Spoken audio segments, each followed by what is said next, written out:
को बात नहीं की। बिल्कुल यही सवाल है, यही हमारा सवाल है। खालिद अबादुल्ला साहब, फिर मैं आपके पास आऊंगा। आपने कहा कि हमारे पास तो नीतियां हैं और सब्सिडी उस नीतियों का हिस्सा है कि हम सब्सिडी देते हैं ताकि लोगों को सस्ते दरों पर सामान मिल सके, लेकिन सवाल यह है कि आखिर सस्ते दरों पर मिल क्यों नहीं पा रहे हैं। कुछ ही महीने में प्राइस हाइक इस तरीके से होती है कि तमाम चीजें लोगों की पहुंच से बाहर चली जाती हैं। प्रेम मित्तल साहब, आप से सीधा सवाल हमारा होगा, मोदी जी भाषण दे रहे हैं, उनके भाषणों को सुनने के लिए उनकी सभाओं में लोगों की भीड़ उमड़ रही है, लेकिन भाषण क्या हो रहा है कि खूनी पंजा है कांग्रेस का हाथ।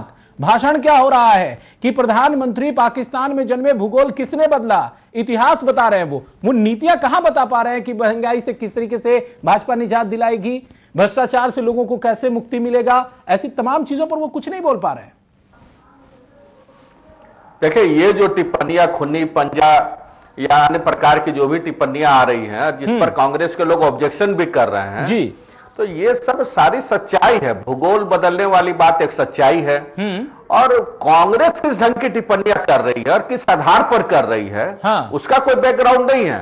वो केवल गुस्से में, बौखलाहट में टिप्पणियां कर रही है। नहीं देश और राजनीति में राजनीति में शाह आलम जी, गंदी टिप्पणियों की शुरुआत तो स्वयं सोनिया गांधी जी ने गुजरात में पिछले बार के विधानसभा चुनाव में शुरुआत की। तो उन्होंने शुरुआत की, आप उसको आगे बढ़ा रहे हैं। सोनिया गांधी से मौत का सौदागर कहा था, उन्होंने शुरुआत की, हम उसे आगे बढ़ा रहे हैं। मैंने कहा कि नरेंद्र मोदी जी जो कर रहे हैं उसके पीछे एक सच्चाई है, हम ये बैकग्राउंड है। हम ये पूछ रहे हैं कि देश की जो समस्या है उसका समाधान निकालने के लिए आपके पास क्या नीतियां हैं, वो क्यों नहीं आप देश के पास रख पा रहे हैं। लोगों के बीच ये क्यों नहीं कह रहे कि हम इस तरीके से प्राइस हाइक को रोकेंगे, हम इस तरीके से भ्रष्टाचार पर नियंत्रण करेंगे, हम इस तरीके से सुरक्षा को लेकर हम काम करेंगे। ये बात आप तो अभी तक नहीं कह पा रहे।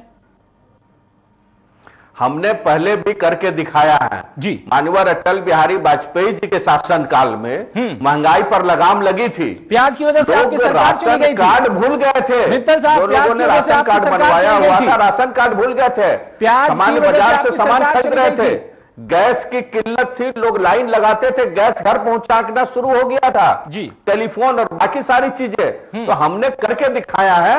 और हम करना जानते हैं, चूंकि हमारे अंदर कोई स्वार्थ की बात नहीं है, कोई भ्रष्टाचार की बात नहीं है, इसलिए महंगाई पर नियंत्रण करना वो जनता भी समझ रही है। भीड़ इसीलिए उमड़ रही है कि वो जान रहे कि महंगाई और भ्रष्टाचार पर नियंत्रण अगर कोई कर सकता है तो भारतीय जनता पार्टी कर सकती है, नरेंद्र मोदी जी कर सकते हैं। लेकिन आप ये कह नहीं रहे ना, भाषणों में आपके यहां ये सब कहां दिखाई दे रहा है।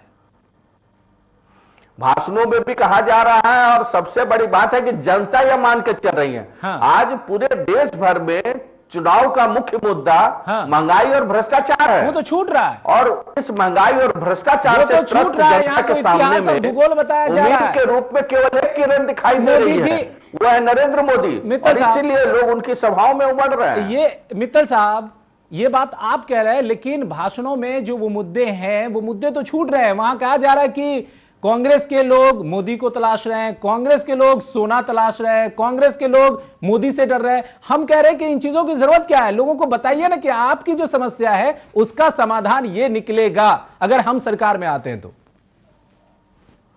वो जनता को मालूम है कि महंगाई और भ्रष्टाचार का समाधान निकलना है, चलिए पूरे देश में यूनिटी, एकता बढ़नी है, ये जनता को मालूम, और ये हम लोग बता भी रहे हैं। चलिए, लेकिन जब भाषण हो रहा, आधे घंटे का भाषण, 45 मिनट का भाषण, 1 घंटे का भाषण, तो कुछ राजनीतिक सवाल जवाब भी उसमें आते हैं, तो उसको केवल 1-2 लाइनें पकड़ने की बात नहीं है, पूरे भाषण के संदर्भ में देखने की बातें हैं। जिसकी शुरुआत सोनिया गांधी ने की, उसी चीजों को और भी लोग बढ़ा रहे हैं। यह आरोप प्रत्यारोप का दौर चल रहा है। हमारा तो सीधा सवाल है कि जनता जिन मुद्दों को लेकर कराह रही है, क्या उन मुद्दों का जवाब उन नेताओं के पास है, उन सियासतदानों के पास है जो सरकार चलाने की बात कर रहे हैं या सरकार में आने की बात कर रहे हैं। हमारे साथ आम आदमी पार्टी के नेता विकास व्यास जी भी हैं। इनकी पार्टी दिल्ली में बहुत ही मजबूती से चुनाव लड़ रही है, यहां तक कि अरविंद केजरीवाल दावा कर रहे हैं कि वहां पर उनकी सरकार बनती हुई दिखाई दे रही है, उनकी सरकार बनेगी। विकास व्यास जी, क्या आपके पास ऐसी कोई बात है, ऐसी कोई नीतियां हैं?